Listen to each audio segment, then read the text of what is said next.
문재인 대통령은요, 오는 14일까지 3인에 대한 청문 보고서를 재송부해달라라고 요청을 했습니다. 바로 모레입니다. 이 시한까지 국회가 청문 보고서를 제출하지 않으면 대통령이 그대로 임명을 할 수가 있다는 이야기가 되는데, 자, 최장 10일까지 지정을 할 수 있는데 그동안 5일을 지정해 왔습니다.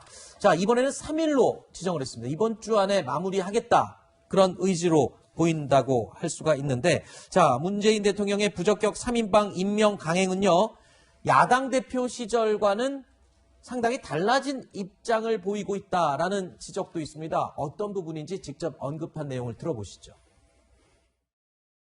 야당에서 반대한다고 해서 저는 검증실패라고 생각하지 않습니다.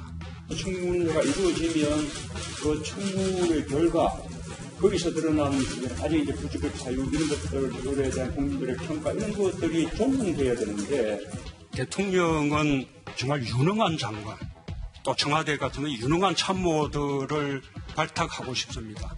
신망받고 살아온 분들이 이 험한 청문회에, 무한당하기 십상인 청문회에 앉고자 하지 않습니다.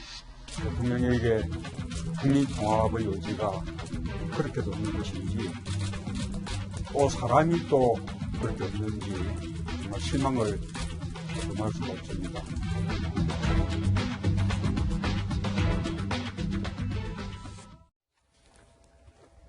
자, 민주당 일부에서도 임명 강행에 대한 반발 목소리가 나오고 있는 상황인데요. 자, 이상민 의원은 송영길 대표와 윤호중 원내대표에게 장관 임명 반대를 분명히 표명해야 한다라고 요구를 하기도 했습니다.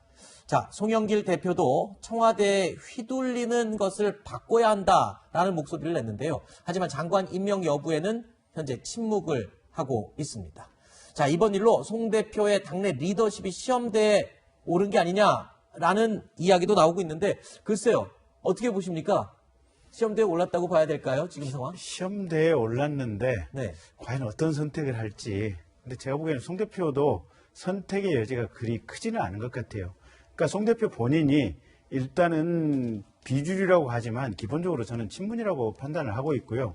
그다음에 두 번째는 민주당 당내 지도부 전체가 원내대표 핵심 친문이고 또 최고위원들도 대부분이 지금 친문 위주로 구성이 되어 있기 때문에 송 대표가 거기서 얼마만큼 재량을 가지고 자신의 의지를 펼칠 만한 어떤 역량이 있을지 사실은 쉽지 않아 보인다, 이렇게 판단이 되기 때문에 네. 송 대표 역시 지금까지 당내 목소리와 관련해가지고 이번 장관 인사와 관련해서는 지금 아직까지는 큰 목소리를 안 내고 있는 것이 네. 그런 어떤 상황적 맥락 속에 있기 때문에 그러지 않나 싶습니다. 네.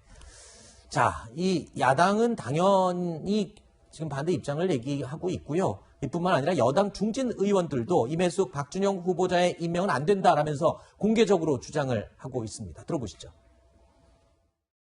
많은 의혹이 제기되고 국민의 눈높이에서는 도저히 수용할 수 없는 여러 문제점이 드러났기 때문에 민심에 따라서 그 장관들에 대해서 임명을 해서는 안 된다. 그 목소리를 누군가는 해야 되겠는데 다선인 제가 나서는 것이 적절하다고 생각했습니다.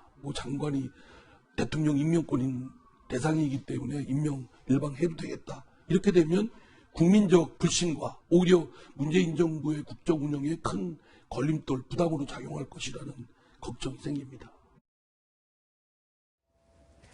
자, 일단 이번 일로 지금 송 대표의 리더십 논란 얘기 아까 제가 잠깐 여쭤봤었는데, 글쎄요, 어떻게 보십니까, 지금?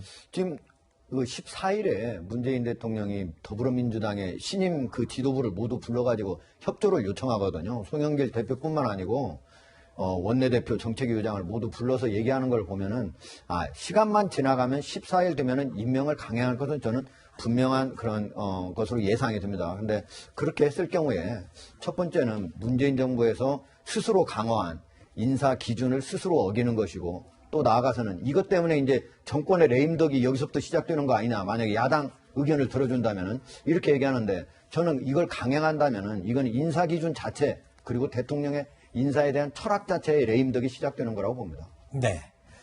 알겠습니다.